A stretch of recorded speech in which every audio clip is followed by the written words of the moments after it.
Buenos días. Pues por respeto a los que estamos aquí, a los que están conectados, muchas gracias. Vamos a empezar la sesión del mes de junio del Ángeles de Pedregal. Em, la sesión de hoy será un tema pues bastante llamativo, muy de moda, la alopecia en la mujer, principalmente enfocándonos a la menopausia. Para esto tenemos a la doctora Abril Martínez. Ella es dermatóloga, es dermatotricóloga y tiene amplia experiencia en este tema. Em, ella salió de la residencia del GEA González y ejerce en Médica Sur. Y bueno, pues es una amiga y está aquí presente. Bienvenida. Gracias. Pues es un honor estar aquí con ustedes. Y pues vamos a empezar. Entonces, ¿cuántas pacientes tenemos en menopausia que tienen miles de afecciones? Y entonces lo que compete hoy es el pelo, ¿no? Menopausia y pelo. ¿Qué hago? Porque de verdad me ha pasado. Entonces, para empezar, ¿qué es la menopausia? De acuerdo a la OMS, es que cesa la menstruación por 12 meses. Después de 12 meses que no hay menstruación, es la definición de menopausia. ¿Y qué es lo que ocurre en el cuerpo? Empieza a haber disminución de los niveles de inhibina y entonces empieza a subir la FSH, acorta la fase folicular, que es dependiente de estrógenos, entonces baja la producción de estrógenos y empieza a dar una retroalimentación negativa. Y hay que tener en cuenta que aparte que al pasar esto, entonces otros tejidos como el tejido adiposo empieza a producir un estrógeno medio defectuoso, que es la estrona. Entonces las pacientes empiezan a subir 2, 3 kilitos de peso. ¿Por qué? Porque ahí es donde estamos produciendo estrógeno. Entonces, aquí como recordatorio, baja la inhibina, sube el FSH, baja el estradiol. Al bajar la estradiol, empieza a subir más la FSH, baja todavía más el estradiol, sube más la FSH y entonces aparece la estrona. Cuando ya hay estrona, pues ya hay menopausia. Y la edad media más o menos son 51 años la aparición, pero la perimenopausia es un periodo que puede ser de 2 a 8 años, es súper largo, donde empieza a aparecer síntomas. Y también esto va a depender de la genética, pero también del exposoma. Por ejemplo, ¿cuántas pacientes se están exponiendo? Nunca lo piensas, pero hay unas cosas que se llaman senoestrógenos que están en los plásticos, que están en la comida, que están en la leche, que están en las cremas. Por ejemplo, la molécula del plástico, ahorita me acuerdo del nombre, nació como un estrógeno. Y como no funcionó de estrógeno y vieron que era polímero, lo usaron para los plásticos.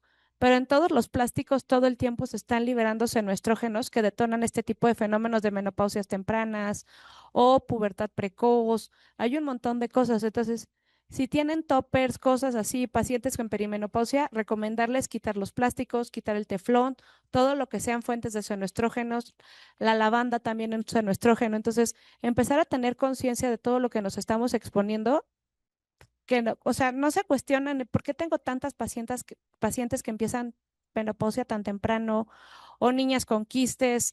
Por ejemplo, la endometriosis y el ovario poliquístico es por estos senoestrógenos que están haciendo trabajo extra.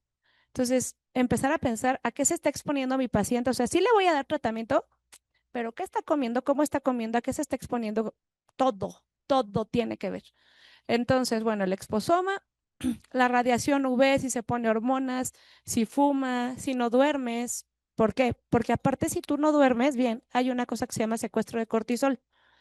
Empieza a subir el cortisol, tú no duermes, estás estresada, estás en perimenopausia, pero no te ayudan y entonces sube el cortisol y la producción, ven que del colesterol se hacen las hormonas. Todo el colesterol se usa para hacer cortisol y entonces la vía de producción de andrógenos y estrógenos se apaga. Entonces, empezamos a pensar cómo tiene que ver que cuando vea a mi paciente le voy a explicar cómo va a dormir, cómo va a comer, cómo va a hacer ejercicio y cómo lo voy a acompañar. Ahorita vamos a llegar a esa parte.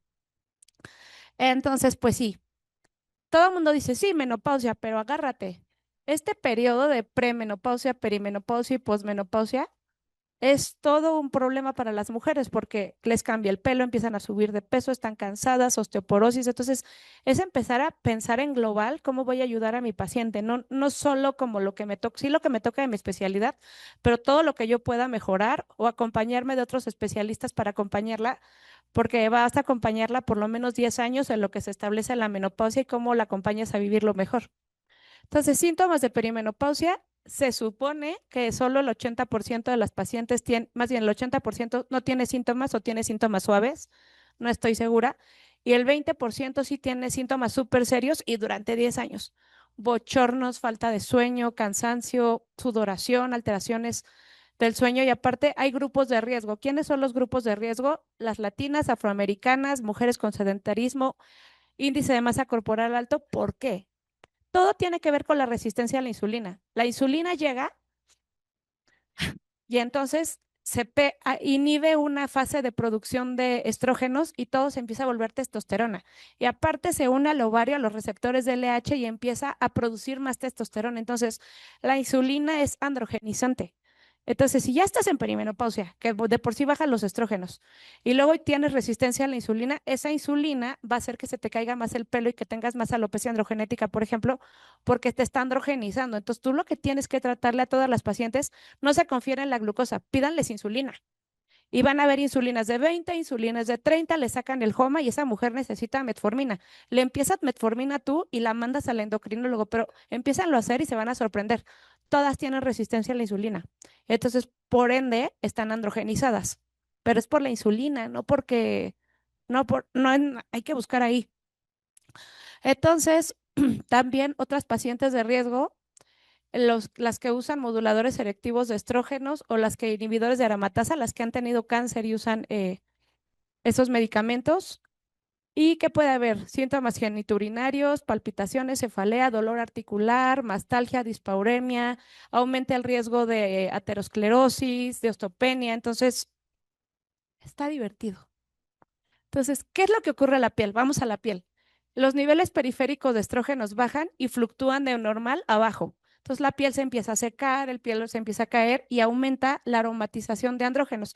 Hagan de en cuenta que exacto, de la testosterona en la grasa, la aromatasa produce la famosa estrona y algunos estrógenos, pero esta estrona es un estrógeno que no es tan bueno, pero pues bueno, es el que hay. Entonces, a través de este citocromo, en las glándulas suprarrenales, que están gónadas suprarrenales, gónadas placenta, la piel lo empieza a expresar y hace esteroidogénesis a partir del colesterol. Por eso también es muy importante dar aporte de ácidos grasos a las pacientes, porque si no, ¿de dónde van a hacer? Luego dietas súper restrictivas de, no como grasa, le quito la grasa a todo y tus hormonas, mija, ¿de dónde? Los queratinocitos empiezan a producir hormonas sexuales como estrógenos, andrógenos y glucocorticoides y son una fuente de estrógenos en menopausia. Yo no sabía esto hasta que hice esta plática. Entonces, los queratinocitos son una gran fuente de estrógenos en las pacientes. Empieza a haber variaciones en la producción de sebo por la producción de testosterona. La piel se seca, hay hipertrofia de las glándulas sebáceas y entonces empieza a ver en las pacientes un montón de hiperplasias sebáceas en la carita, en los hombres también. Menopausia avanzada, hay disminución importante de la producción de sebo, hay resequedad en todos lados, comezón, atrofia, abotagamiento. Entonces es súper importante también empezar a ver esa parte en las pacientes, de cuidar la barrera cutánea. ¿Y qué hay de la 5-alfa reductasa y los estrógenos?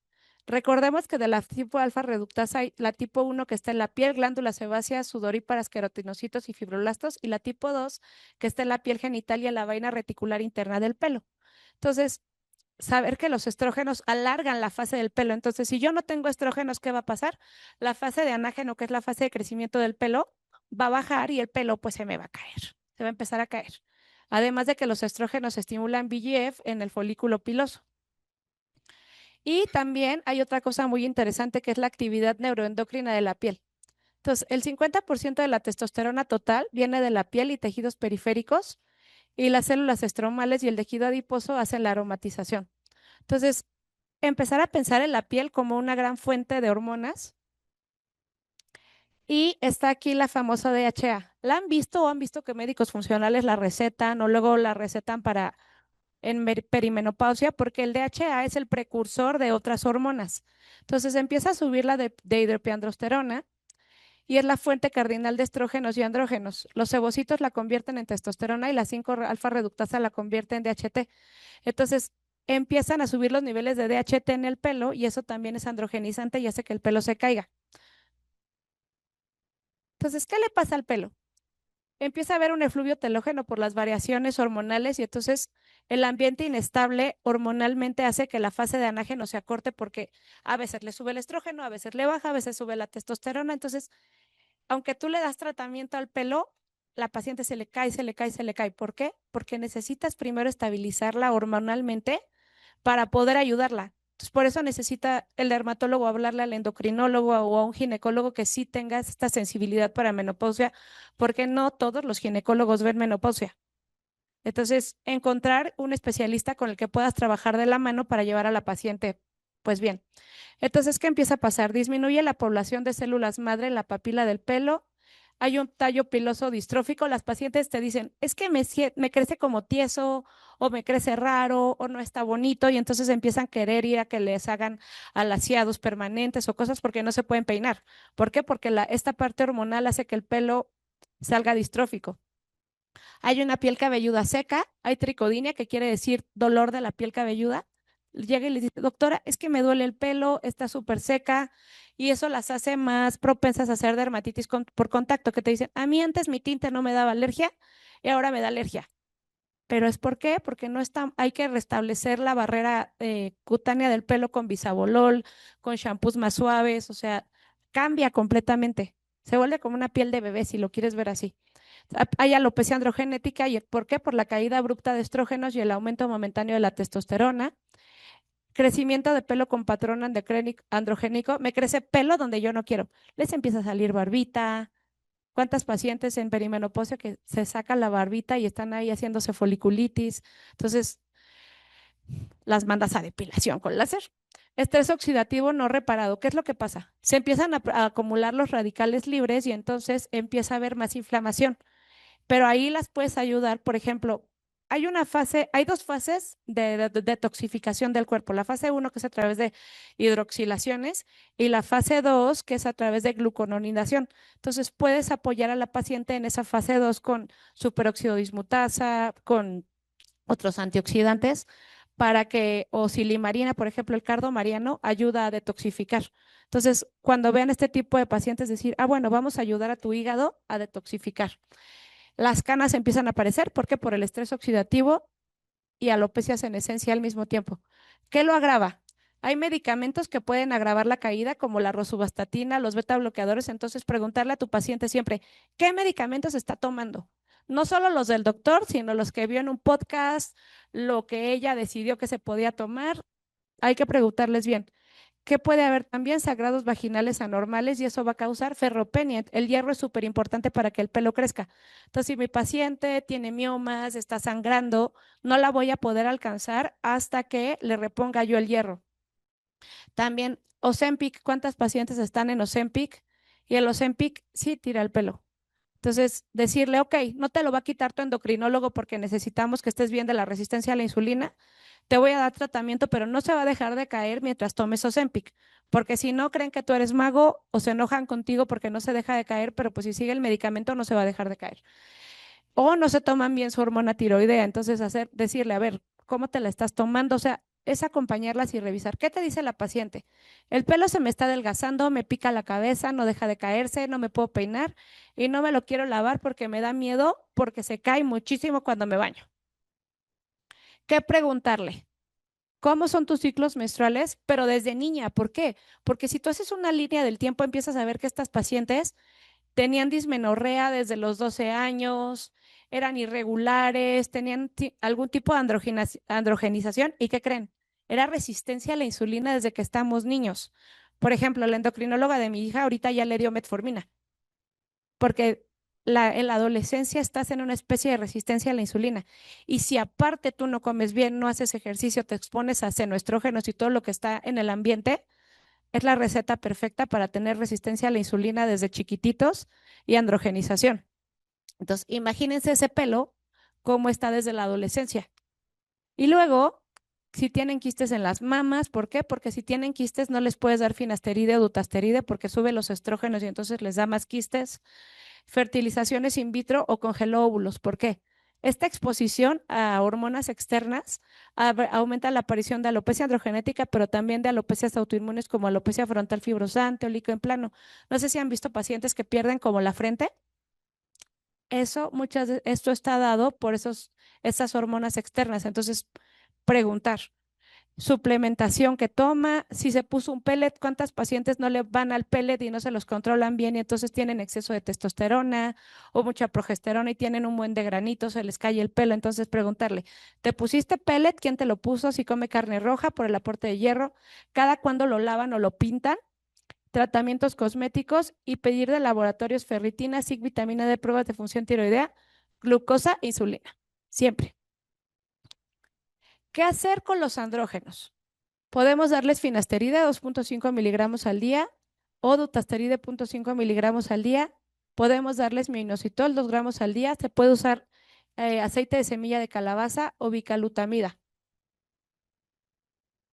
Minoxidil, le doy minoxidil a estas pacientes, sí, pero tópico sin propilenglicol, porque estamos hablando de que es una piel cabelluda que está ya sensible y se le está cayendo y aparte tú le das propilenglicol o un minoxidil de mala calidad, se va a irritar, le va a dar dermatitis por contacto y entonces le va a caer más. Espuma, las espumas se llevan el tinte. Entonces, no usar espumas de minoxidil en las pacientes en perimenopausia. Minoxidil oral, sí, pero bajito. ¿Por qué? Porque si tenemos androgenización que nos está dando pelo en otros lados, le van a salir más grandes los pelos de la barba.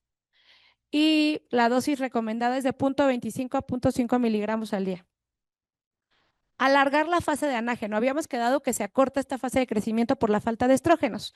Entonces podemos usar proteoglicanos en dosis altas, isoflavonas de soya, ashwagandha, aminoácidos estructurales también, el CBD, cúrcuma o fototerapia, la luz roja. Senescencia, ¿qué es la senescencia? La senescencia, pues en el pelo, es que las células madre del pelo, por el tiempo, por daño, dejan de funcionar.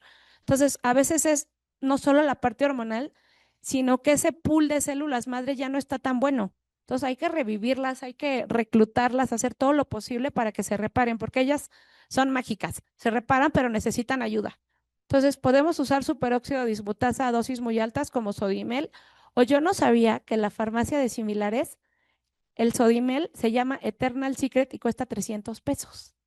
Y es la misma fabricación, lo mismo, entonces, interesante. Vitamina C, exosomas, proteoglicanos, podemos usar nanofat, plasma rico en plaquetas, células madre, glutatión, vitamina C y B y N-acetilcisteína. ¿Qué pasa con el hierro? Hablamos de que tienen pérdidas de hierro, ¿no? Entonces, podemos usar sulfato ferroso 3 veces por semana, no mezclarlo con el ácido fólico porque si no, no se absorbe la ferranina, fol y estas no se absorbe tan bien. Entonces, puedes hacer reposición IV, usar unas cosas que se llaman ancestral supplements de hígado heliofilizado. Puede ser intramuscular, pero ojo, pompa negra para siempre. Entonces, preferible IV porque la paciente te va a odiar. Doctora, quedó negro, doctora. No, no, IV. O 200 gramos de proteína animal al día. ¿Por qué tiene que ser proteína animal? Porque es el que se absorbe. Aminoácidos, porque de los aminoácidos veganos solo el 10% se absorbe. Ojo, el hierro lo pueden dar con lisina. 1 gramo de lisina lo compran en GNC 2 a 3 veces por semana. La lisina aumenta la absorción intestinal y no tienen que darlo diario y así no le arruinamos la panza a la paciente. Tricodinia, quedamos que se reseca, que se daña la piel cabelluda y entonces les empieza a arder, doler. Me duele el pelo. Piel cabelluda reseca y sensible, más dermatitis por contacto por la pérdida de la barrera cutánea. Podemos usar champús suaves, podemos usar esta loción de CBD que tiene Megalaz. El CBD lo que hace es desinflamar. Bisabolol, darle cetiricina y se puede poner Botox. El Botox quita la tricodinia también. Cosmética capilar. Doctor, el pelo me está saliendo horrible, no me puedo peinar. Estructura del tallo piloso. Para que un pelo salga bonito necesita zinc, omega 6, silicio, pero ácido ortosilícico, cisteína y metionina. Puedes usar mascarillas reparadoras ligeras, sobre todo en pelo muy delgado. ¿Por qué? Si tú le mandas una mascarilla reparadora muy pesada a una paciente con pelo delgado, se lo vas a pelmazar y se le va a ver menos pelo. Entonces hay que tener cuidado con estas pacientes de la calidad cosmética de la mascarilla que le dejas. Tratamientos de cabina restauradores, sí, menos queratinas, queratina brasileña, ¿por qué no? Porque tiene fenoles y entonces eso causa cáncer. Acondicionador diario o cuando las convences de lavarse el pelo. Rayitos sí se pueden hacer, pero que no les toque la raíz. Tintes sin amoníacos y hasta extensiones sí que las usen hasta que ellas se sientan seguras de dejar de usarlas. Sustitución hormonal, sí, pero con un experto, porque muchas veces no son expertas las personas que les mandan hormonas, entonces sí que lo haga un experto. Problema, ¿por qué es un problema? Porque son dosis no controladas, hay exceso de testosterona en los pellets. Entonces, sí con un experto, ¿y qué puedo hacer yo? Puedes usar Climene. El Climene lo que hace es quitar los síntomas, pero aparte les ayuda con el pelo. Angelique, progesterona transdérmica, estrógeno transdérmico. Y sí, pero siempre acompañado de un bloqueo de 5-alfa reductasa, porque si no, eso se va a convertir en testosterona y entonces les va a tirar más el pelo. Hormona de crecimiento también se puede usar, pero volvemos a lo mismo, con un experto. Y luego, algo bien importante que nadie piensa es la microbiota. En la microbiota se desconjugan los estrógenos y entonces al desconjugarse en el intestino los vuelves a absorber y tienes nuevos estrógenos circulantes que son buenos. Pero esto está súper loco. Resulta que en la menopausia hay una masculinización de la microbiota. Las mujeres empiezan a, antes de la menopausia tenemos mayor diversidad y por eso es importante lo que come la paciente. O sea, yo a mis pacientes les quito gluten, lácteos, todo lo que venga empacado y que empiecen a comer mucha más fibra, frutas de colores, o sea, todo es la alimentación, porque si no te empiezas a llenar de suplementos.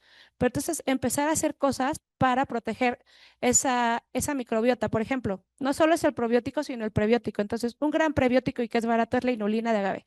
Una cucharada de inulina de agave en el desayuno, los pongo a hacer caldo de huesos, que lo hagan en su casa. Compran una ollita en Amazon con huesos grandes de res. Y entonces eso suelta glutamina, que la glutamina tiene otros aminoácidos que reparan la barrera intestinal. Entonces es inulina de agave, caldo de huesos en la mañana y el probiótico ya a la hora de la comida. Porque si tú no le cuidas la microbiota a la paciente, ¿qué va a pasar? Se le va a masculinizar la microbiota.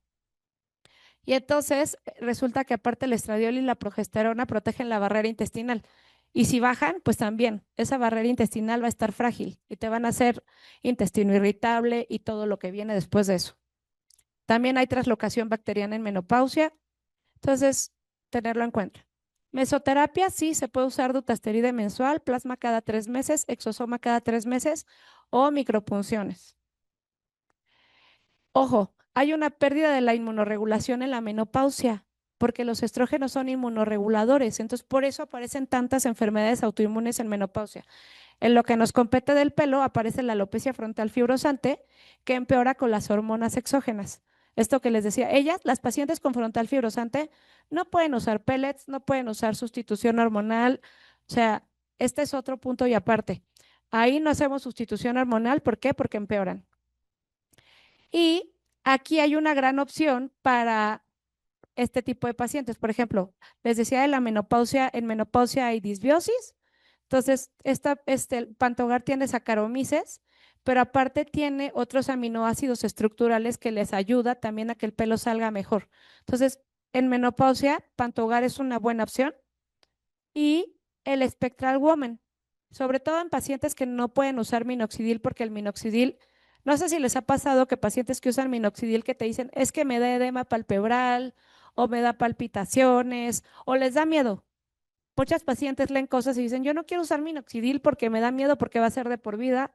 Una opción es el nanoxidil, que es una molécula similar al minoxidil que abre canales de potasio y también tiene ácido acelaico que reduce la inflamación y la producción de sebo, biotina y el ginseng que estimula la circulación y aparte ayuda a las mitocondrias de la piel del pelo. Y pues nada, en estas pacientes, ¿qué es lo más importante? El acompañamiento. ¿Por qué?